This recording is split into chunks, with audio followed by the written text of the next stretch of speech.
안녕하세요. 안녕하세요. 네, 평하늘입니다. 오랜만에 하늘 드신 것 같아요. 한 2년, 작년에 안 했으니까 2년 가까이 된 것 같습니다. 오늘 예배 후에 공동회가 있으니까요. 하늘 투표기 짧게 끝내려고 노력하겠습니다. 청빙 그리고 청원, 서울로 청원을 했고요. 정기 공동회 준비를 마치고 하늘 투표기를 준비하면서 어떤 이야기를 나눠야 할까 고민을 많이 했어요. 저는 원래 하늘 투표기 준비할 때 한 2주에서 3주 정도 시간을 소요하면서 준비를 하는데요. 이번에는 정말 도저히 그럴 시간이 없었습니다. 그래서 이제 옆집이한테 하늘 좀 뭐하지 하고 찡찡거렸더니 한 해 동안 그냥 살아온 정의 느낌 이야기 하면은 충분하지 않을까라고 조언을 해주길래 잠시 낮잠을 자면서 한 해를 돌아봤습니다. 네. 정말로 낮잠을 자면서요 꿈속에서 하늘 투표기 준비를 하더라고요. 그걸 생각하면서 잠이 들었으니까. 그래서 막 준비를 했다가 일어났는데 원고는 안 나와 있었지만 하느님께서 그 사랑하는 자에게 꿈을 주시고 잠을 주시고 꿈을 주신다며 하늘 투표기에 영감을 주셔서요 그 이야기를 나눠보려고 합니다. 제가 선택한 본문은요 마태복음 13장 31절에서 33절 말씀입니다. 모두 함께 읽어보시죠. 예수께서 또 다른 비유를 들어서 그들에게 말씀하셨다. 하늘나라는 겨자씨와 같다.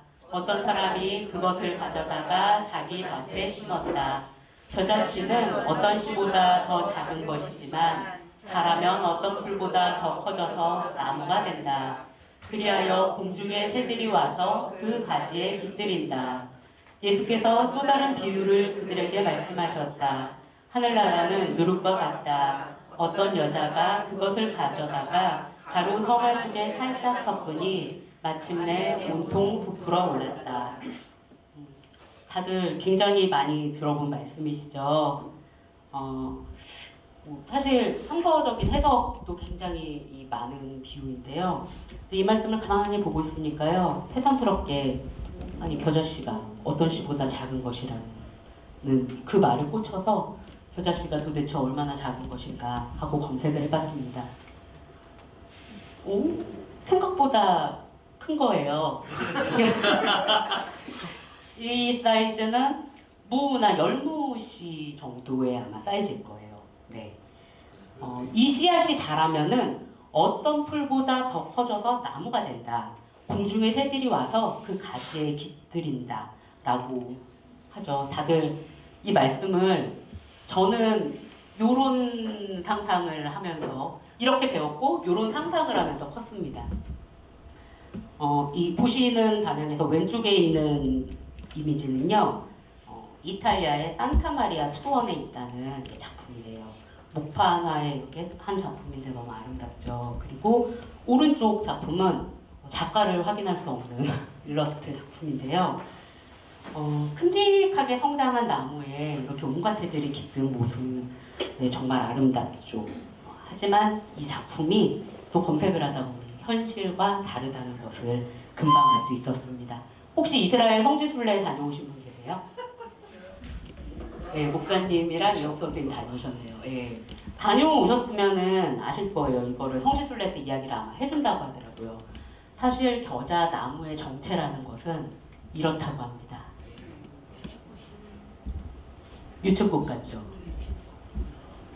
이거를 보는 순간 정말 동심이 파괴됐어요. 아니, 내가 생각했던 그 겨자나무가 아니네? 이러면서 실제로 갈릴리 근처의 겨자밭은요, 마치 제주도의 유채꽃 밭처럼 그 노란 꽃들이 가득 핀 큰 그 풀밭이라고 그러더라고요. 크게 자라는 나무가 아니라 넓게 퍼지는 잡초와 같다고 합니다. 그렇다고 새가 깃들지 못하는 것은 아니죠. 갈대밭이나 유채밭이나 심지어 잡초가 많이 자라는 밭에도 저희는 그 새들이 깃들어 사는 모습을 흔히 보곤 합니다. 겨자 씨앗은 이런 생명력을 가진 존재인데요. 사실 겨자 씨뿐 아니고요. 모든 씨앗은 엄청난 생명력을 가진 하나의 우주입니다. 더 작은 씨앗을 저희가 알고 있는데요. 이게 어떤 씨앗인지 맞추는 분께 제가 예배 마치고 선물을 하나 보내드리겠습니다. 나영님은 안 돼요? 무슨 씨 하실까요? 생각 땡. 뺐네. 아, 아무도 못 맞추는 건가? 표. 벼 땡. 나영님께 기회 드릴게요. 배추. 아닌데. 아니야. 갈대. 억새. 깨. 엄청 많이 먹는 건데. 상추. 상추. 네, 이것은 상추 씨앗입니다. 상추 씨앗이요, 겨자 씨보다 훨씬 작아요. 한 20분의 1? 이 정도 될 것 같습니다. 씨앗을 파종하는 방법은요, 보통 이렇게 세 가지예요. 전뿌림, 줄뿌림, 흩어뿌림, 뭐 이런 식으로 씨앗을 심는데요.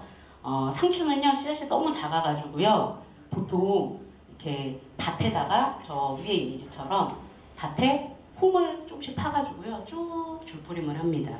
줄뿌림 할 때요, 이 작은 씨앗 하나가 하나의 우주라는 사실을 절대 잊으면 안 됩니다. 조금씩 뿌려야 되거든요. 조금씩 뿌려야 되는데요. 그 사실을 잊어서 나중에 엄청난 일이 벌어집니다. 씨앗이 발화를 하면서 땅 위로 고개를 내밀고 5cm 정도 자랐을 때부터 이제 맹렬히 솎아주기 시작을 해야 됩니다. 근데 초보 나무가 너무 많이 심기도 했고 또 이게 솎을 때 너무 조심스럽잖아요. 그래가지고 솎아내기도 쉽지가 않아요. 빽빽하게 자란 상추들을 솎아내는데 시간이 너무 오래 걸리는 거예요. 그래서 이제 그리고 또 그 작은 딱 하나까지도 다 이제 아낌없이 아까우니까 이제 다 먹는데요. 근데 또 이제 이 하나의 우주가 충분히 성장하지 못했다라는 좀 이렇게 마음에 또 그런 좀 고달픔이 있었습니다. 하지만 그 고달픔이 사라질 무렵에 상추 지옥이 열립니다. 그렇지. 주말에 텃밭에 갈 때마다 커다란 파란 봉투로 그 재활용 쓰레기 분리수거하시는 커다란 파란 봉투 아시죠? 그걸로 2-3개 분량의 상추가 수확이 됩니다. 소모임 인원이 참가하는 인원이 4명에서 6명 정도 되는데요. 소모임원들끼리 도무지 다 소화를 할 수가 없어요. 버릴 수가 없으니까요. 이제 이웃들한테 나눕니다. 이웃들에게 나눠주고 섬도로 공동 식사에도 한 2번 가져온 적이 있습니다. 기억하실지 모르겠는데요. 그런데요, 이웃들이 이거를 또 맛있게 먹고 또 잘 먹었다고 인사해주고 다음에 또 줘라 뭐 이런 인사들을 받으면서 상추 지옥이 좀 상추 천국으로 바뀌더라고요. 뭔가 나눔의 기쁨, 그것이 수고함에 대한 보상처럼 느껴지기도 했습니다. 다시 성서 본문으로 돌아가서요, 겨자 나무에 대해서 좀 생각을 해보겠습니다. 사실 겨자 나무는 앞에서 말씀드린 것처럼 하나의 커다란 나무가 아닌 드넓게 군락을 이루는 그런 것인데요. 이어지는 그 누룩 비유에서도 나오지만 그 조금만 살짝 섞어 넣었는데 마침내 온통 부풀어 올랐다라고 말을 하고 있습니다.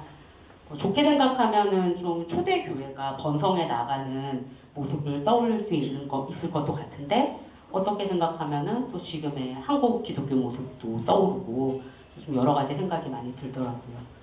겨자 나무에 대해서 우리가 가지고 있었던 어떤 인지의 왜곡처럼 성서의 많은 이야기들을 좀 복해하면서 보고 있지 않은가, 이렇게 의심을 또 해보지 않을 수도 없었습니다. 저는 때때로 의심을 많이 합니다.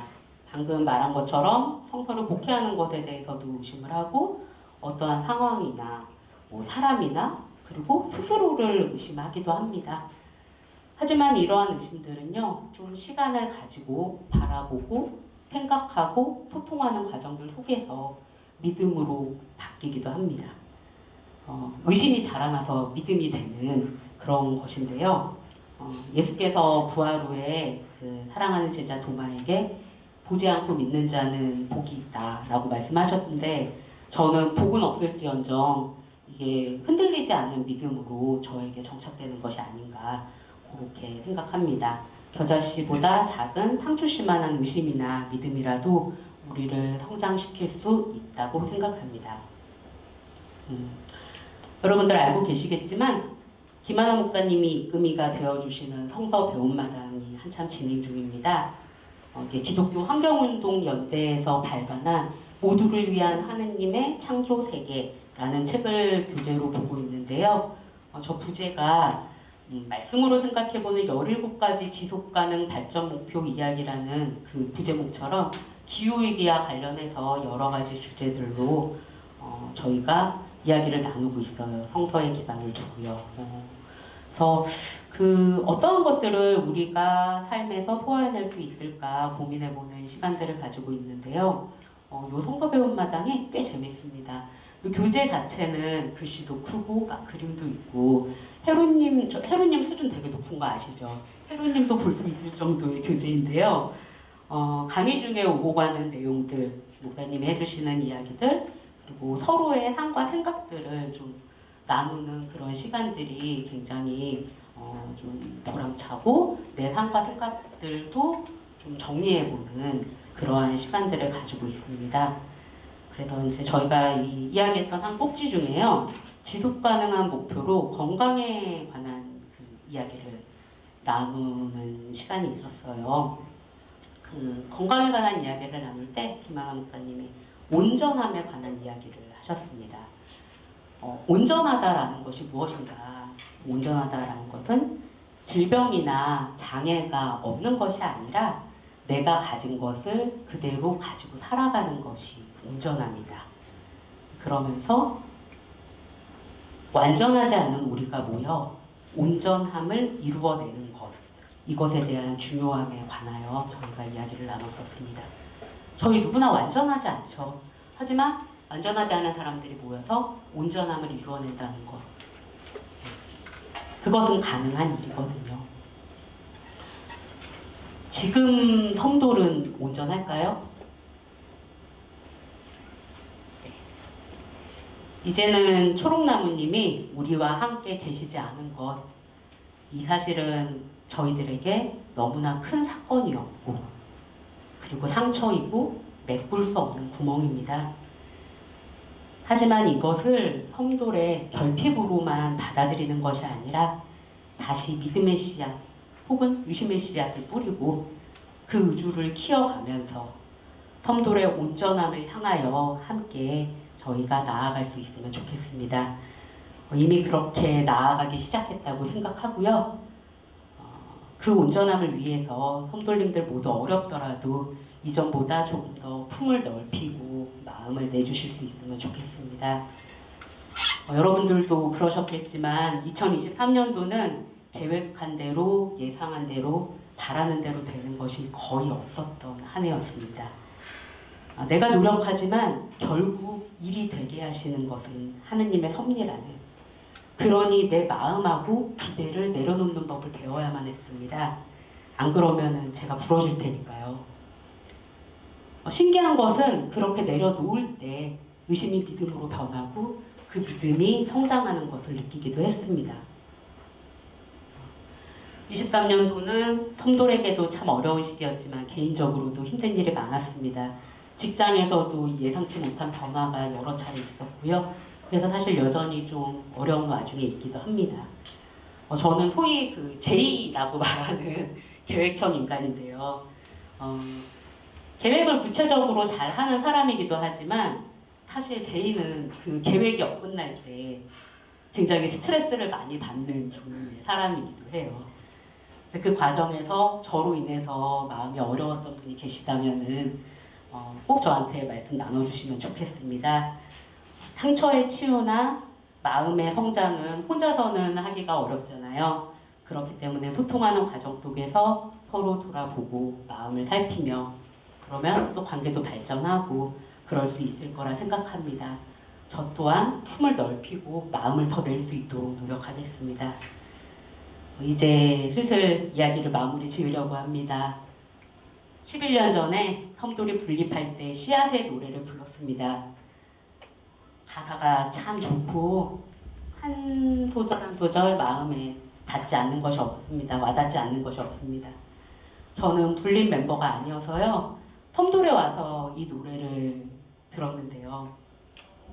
씨앗의 노래 그리고 섬돌의 노래 그리고 저희가 또 예배 마칠 때 부를 섬돌의 노래 2로 이어지는 흐름에 우리의 마음과 의지가 담겨 있음을 알 수 있습니다.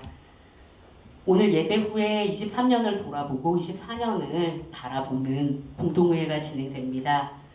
11살 섬돌이 되었지만 다시 씨앗의 마음을 가지고 서로의 모습 안에서 존재하는 우주를 발견하고 또 우리의 형상을 만드신 그분을 서로에게서 끊임없이 발견해가는 삶을 살아가기 원합니다. 초록나무님께서 마지막 하늘 뜻에서 남겨주신 이웃과 함께 부르는 새 노래를 실천하기 위해서라도 그렇게 저희 앞으로 나아가면 좋겠습니다.